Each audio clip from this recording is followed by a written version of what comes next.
Bacaan Alkitab hari ini, Kejadian pasalnya yang ke-44. Piala Yusuf hilang dan didapati. Sesudah itu diperintahkannyalah kepada kepala rumahnya, isilah karung orang-orang itu dengan gandum, seberapa yang dapat dibawa mereka, dan letakkanlah uang masing-masing di dalam mulut karungnya. Dan pialaku, piala perak itu, taruhlah di dalam mulut karung anak yang bungsu, serta uang pembayar gandumnya juga. Maka diperbuatnyalah seperti yang dikatakan Yusuf. Ketika paginya hari terang tanah, orang melepas mereka beserta keledai mereka. Tetapi baru saja mereka keluar dari kota itu, belum lagi jauh jaraknya, berkatalah Yusuf kepada kepala rumahnya, "Bersiaplah, kejarlah orang-orang itu, dan apabila engkau sampai kepada mereka, katakanlah kepada mereka, mengapa kamu membalas yang baik dengan yang jahat? Bukankah ini piala yang dipakai tuanku untuk minum, dan yang biasa dipakainya untuk menelaah? Kamu berbuat jahat dengan melakukan yang demikian." Ketika sampai kepada mereka, diberitakannyalah kepada mereka perkataan Yusuf itu. Jawab mereka kepadanya, "Mengapa tuanku mengatakan perkataan yang demikian? Jauhlah daripada hamba-hambamu ini untuk berbuat begitu. Bukankah uang yang kami dapati di dalam mulut karung kami telah kami bawa kembali kepadamu dari tanah Kanaan? Masakan kami mencuri emas atau perak dari rumah tuanmu? Pada siapa dari hamba-hambamu ini kedapatan piala itu, biarlah ia mati. Juga kami ini akan menjadi budak tuanku." Sesudah itu berkatalah ia, "Ya, usulmu itu baik. Tetapi pada siapa kedapatan piala itu, hanya dialah yang akan menjadi budakku, dan kamu yang lain itu akan bebas dari salah." Lalu segeralah mereka masing-masing menurunkan karungnya ke tanah dan masing-masing membuka karungnya. Dan kepala rumah itu memeriksanya dengan teliti. Ia mulai dengan yang sulung sampai kepada yang bungsu. Maka kedapatanlah piala itu dalam karung Benyamin. Lalu mereka mengoyakkan jubahnya dan masing-masing memuati keledainya, dan mereka kembali ke kota. Ketika Yehuda dan saudara-saudaranya sampai ke dalam rumah Yusuf, Yusuf masih ada di situ. Sujudlah mereka sampai ke tanah di depannya. Berkatalah Yusuf kepada mereka, "Perbuatan apa yang kamu lakukan ini? Tidakkah kamu tahu bahwa seorang yang seperti aku ini pasti dapat menelaah?" Sesudah itu berkatalah Yehuda, "Apakah yang akan kami katakan kepada tuanku? Apakah yang akan kami jawab?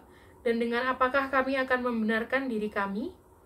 Allah telah memperlihatkan kesalahan hamba-hambamu ini. Maka kami ini, budak tuankulah kami, baik kami maupun orang pada siapa kedapatan piala itu." Tetapi jawabnya, "Jauhlah daripadaku untuk berbuat demikian. Pada siapa kedapatan piala itu, dialah yang akan menjadi budakku. Tetapi kamu ini, pergilah kembali dengan selamat kepada ayahmu." Yehuda membela Benyamin. Lalu tampillah Yehuda mendekatinya dengan berkata, "Mohon bicara tuanku, izinkanlah kiranya hambamu ini mengucapkan sepatah kata kepada tuanku, dan janganlah kiranya bangkit amarahmu terhadap hambamu ini. Sebab tuanku adalah seperti Firaun sendiri. Tuanku telah bertanya kepada hamba-hambanya ini, 'Masih adakah ayah atau saudara kamu?' Dan kami menjawab tuanku, 'Kami masih mempunyai ayah yang tua dan masih ada anaknya yang muda yang lahir pada masa tuanya. Kakaknya telah mati, hanya dia sendirilah yang tinggal dari mereka yang seibu. Sebab itu ayahnya sangat mengasihi dia.' Lalu tuanku berkata kepada hamba-hambamu ini, 'Bawalah dia kemari kepadaku, supaya mataku memandang dia.' Tetapi jawab kami kepada tuanku, 'Anak itu tidak dapat meninggalkan ayahnya, sebab jika ia meninggalkan ayahnya, tentulah ayah ini mati.' Kemudian tuanku berkata kepada hamba-hambamu ini, 'Jika adikmu yang bungsu itu tidak datang kemari bersama-sama dengan kamu, kamu tidak boleh melihat mukaku lagi.' Setelah kami kembali kepada hambamu, ayahku, maka kami memberitahukan kepadanya perkataan tuanku itu. Kemudian ayah kami berkata, 'Kembalilah kamu membeli sedikit bahan makanan bagi kita.' Tetapi jawab kami, 'Kami tidak dapat pergi ke sana jika adik kami yang bungsu bersama-sama dengan kami. Barulah kami akan pergi ke sana, sebab kami tidak boleh melihat muka orang itu, apabila adik kami yang bungsu tidak bersama-sama dengan kami.' Kemudian berkatalah hambamu, ayahku, kepada kami, 'Kamu tahu bahwa istriku telah melahirkan 2 orang anak bagiku. Yang seorang telah pergi daripadaku, dan aku telah berkata, Tentulah ia diterkam oleh binatang buas, dan sampai sekarang aku tidak melihat dia kembali.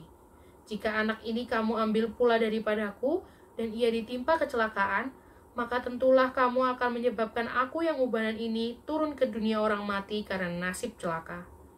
Maka sekarang, apabila aku datang kepada hambamu, ayahku, dan tidak ada bersama-sama dengan kami anak itu, padahal ayahku tidak dapat hidup tanpa dia.